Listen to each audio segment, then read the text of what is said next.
কিছু কিছু মানুষের মধ্যে দেখতে পাচ্ছি রাজকুমার নিয়ে একটা হতাশার জায়গা তৈরি হচ্ছে।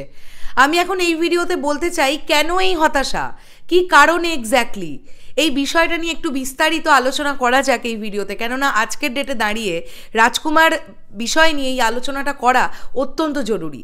নমস্কার বন্ধুরা, আমি পৌশালী চলে এলাম আরও একটা নতুন ভিডিও নিয়ে। আশা করছি তোমরা সবাই খুব ভালো আছো। আমি কিছুদিন যাবৎ দেখতে পাচ্ছি ফেসবুকে একটি বিষয় প্রচণ্ডভাবে লেখালেখি চলছে, সেটা হচ্ছে রাজকুমারের সাকিব ভাইয়ার যে লুকটা আমরা তাকে বারংবার দেখতে পাচ্ছি। আজকে সকালেও ভক্তকুলের সঙ্গে একটি ছবি সোশ্যাল মিডিয়ায় মোটামুটি আসা যাওয়া করছে, তো সেই ছবিটাতেও আমরা দেখতে পাচ্ছি সাকিব ভাইয়া ক্লিন শেভে। তো ক্লিন শেভের ছবিটা দেখে একদল বলে বসছে যে এটা কেমন লুক, এই লুকে কি ছবি হিট হতে পারে? আমি একটা জিনিস তোমাদেরকে বলতে চাই যে যেহেতু ডিরেক্টরের নাম হিমেল আশরাফ, তোমরা চোখটা বন্ধ করে আশা রাখো এই মানুষটার ওপরে। একটা জিনিস ভুলে গেলে চলবে না, এই মানুষটি 42-43 দিনের মধ্যে একটা সিনেমা কমপ্লিট করে ফেলেছিলেন, যেটা কোনো ডিরেক্টর আজকের ডেটে দাঁড়িয়ে ভাবতেই পারেন না। এবং এই ছবিতে হিরোকে, নায়ককে এই ছবির শাকিব খান। তো তোমরা কি নিয়ে ভয় পাচ্ছ, কি নিয়ে তোমাদের ভয়টা, ভীতিটা? আমি এটুকু শিওর যে হিমেল আশরাফ ভাইয়া তিনি প্রিয়তমার রেকর্ড, প্রিয়তমার ইতিহাসকে ভাঙবার স্বপ্ন দেখছেন রাজকুমার দিয়ে, আর তিনি সেটা করবেন, সেই কনফিডেন্স কিন্তু তার মধ্যে আছে। আজকে আমি বারবার করেই একটা বিষয় যেটা দেখছি উঠে আসছে, সেটা হচ্ছে প্রিয়তমা ছবিতে 80 বছরের বৃদ্ধের লুকটা দর্শক মহলে তাক লাগিয়ে দিয়েছিল। তোমরা নিজেরাই সত্যি করে বলো তো, ওই 80 বছরের লুকটা ছাড়া প্রিয়তমাতে আর কি ভালো ছিল? কেননা অত্যন্ত তাড়াহুড়ো করে করা একটা সিনেমা, যেটা প্রত্যেকটা মুহূর্তে বোঝা গেছে অ্যাকশন খুব একটা ভালো ছিল না, কালার গ্রেডিংয়ে প্রবলেম ছিল। আমরা বুঝতে পেরেছি যে ছোট ছোট করে যে ছবিটার কিছু গ্লিচ, কিছু লুফোলস, এগুলো আমরা বুঝতে পেরেছি। আজকের ডেটে দাঁড়িয়ে হিমেল আশরাফ সেই লুফোলসগুলো রাখবেন না বা সেই গ্লিচগুলো আর রাখবেন না বলেই তো প্রায় ডাবল বাজেট দিয়ে রাজকুমার তৈরি হচ্ছে। প্রিয়তমার সময় ভালো অ্যাকশন করতে পারা যায়নি, রাজকুমার ছবির অ্যাকশন চেন্নাইতে গিয়ে হয়েছে এবং সেখানে 3 মিনিটের একটা সিকোয়েন্সের বাজেট লেগেছে 70 লক্ষ টাকার ওপরে। তো এইরকম একটা বিষয়, যিনি ডিওপি হিসেবে কাজ করছেন, তিনি এর আগে হাওয়ার মতন প্রজেক্টের ডিওপি হিসেবে কাজ করেছেন। হাওয়ার লুক অ্যান্ড ফিল তোমরা দেখোনি? তোমরা হাওয়া দেখেছো?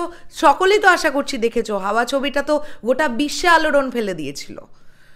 তো হাওয়া নিশ্চয়ই তোমরা দেখেছো। তো হাওয়া দেখার পরে তোমাদের মনে হয়েছে, তোমাদের কি কোনো সন্দেহ আছে যে যিনি ডিওপি হিসেবে কাজ করছেন, রাজকুমার ছবির চিত্রগ্রাহক হিসেবে যিনি কাজ করছেন, আমরা সিনেমাটোগ্রাফি খারাপ দেখতে পাবো? এরকম আশা কি তোমাদের কারোর হচ্ছে? আমার কিন্তু একদম হচ্ছে না। কিছুদিন আগে টাইটেল ট্র্যাকের সময় যে ছবিগুলি ভাইরাল হলো বা যে সেট আমরা দেখতে পেলাম, প্রচণ্ড বাজেট খরচা করে একটা সুন্দর সেট তৈরি করা হয়েছে, আমরা বুঝতে পারছি।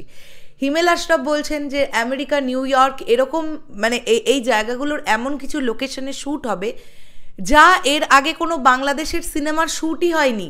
এই প্রথম রাজকুমার ছবিতে এইরকম লোকেশন ব্যবহার করা হচ্ছে। তো এই ছবির জন্যে সবগুলো দিক পজিটিভ।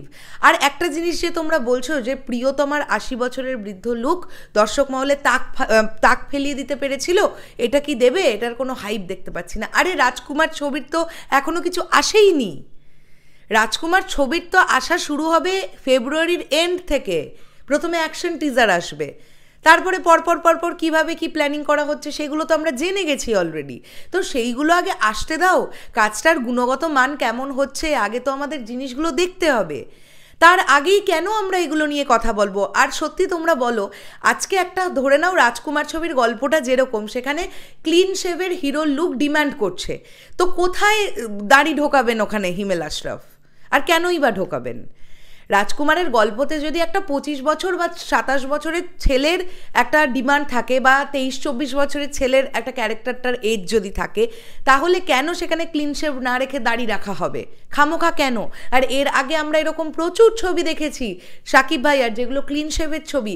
প্রথম দিককার ছবিতে কত ছবিতে দাড়ি থাকতো, বড় বড় চুল থাকতো বা ছোট ছোট চুল থাকতো বা অন্যরকম লুক থাকতো, এক্সপেরিমেন্টাল লুক। আজকে প্রিয়তমা দেখার পরে আমাদের আজকে এই বিষয়গুলো মনের মধ্যে চাড়া দিচ্ছে। আমি জানি এটা দর্শকদের দোষ নয়, কেননা হিমেল আশরাফ ওরকম একটা বিষয় দেখিয়ে ফেলেছেন আমাদের।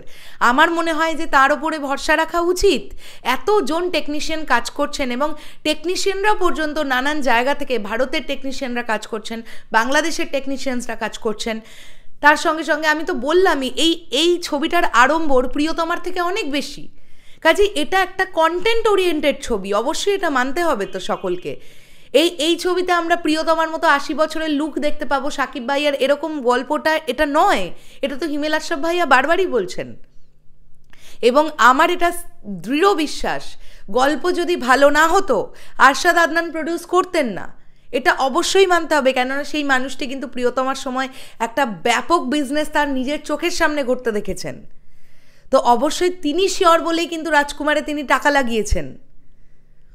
এবং অবশ্যই সাকিব ভাইয়া শিওর বলে কিন্তু রাজকুমার তিনি করছেন। এটা কিন্তু আজকের প্রজেক্ট না, করোনার আগের থেকে এই প্রজেক্ট নিয়ে কথাবার্তা চলছিল। তো এই প্রজেক্টটার ওপরে আমাদের ভরসা রাখতে হবে। এখনই এত হতাশার হয়ে যাওয়ার কিচ্ছু হয়নি, এখনও কিচ্ছু আসেনি সিনেমাটার। আসুক, ধীরে ধীরে আসুক, আমরা দেখি, অ্যাকশন টিজার দেখেই তো বুঝতে পারবো অ্যাকশন কীরকম হয়েছে। তো আমরা ওয়েট করি না, আমরা ওয়েট করি। এতটা নিরাশ তোমরা এখনই হয়েও না, যারা হচ্ছ আমি তাদের কথা বলছি। আর যারা পজিটিভ মাইন্ডের, আমি জানি তোমরা সকলে আস্থা রেখেছো। হিমেল আশরাফ ভাইয়ার প্রতি আমরা আস্থা রাখছি। যে মানুষটি 45 দিনের মধ্যে ওরকম একটা সিনেমা নামিয়ে দিতে পারেন, প্রি প্রোডাকশন থেকে পোস্ট প্রোডাকশন এবং রিলিজ দিয়ে, তাহলে সেই মানুষটা সময় পেয়েছেন, সময় নিয়ে করছেন, তাহলে তিনি কি করতে পারেন। এবং তিনি অনেক জেদি একজন ডিরেক্টর, কিন্তু যেটা বলেন সেটা করেন। এবং তিনি প্রচুর ক্যালকুলেটিভ, তিনি একদম ক্যালকুলেশন ওয়েতে চলেন। তিনি কিন্তু আবেগে গা ভাসিয়ে দেওয়ার ডিরেক্টর নন। এটা বারবার করে তার ইন্টারভিউ দেখে বুঝতে পেরেছি।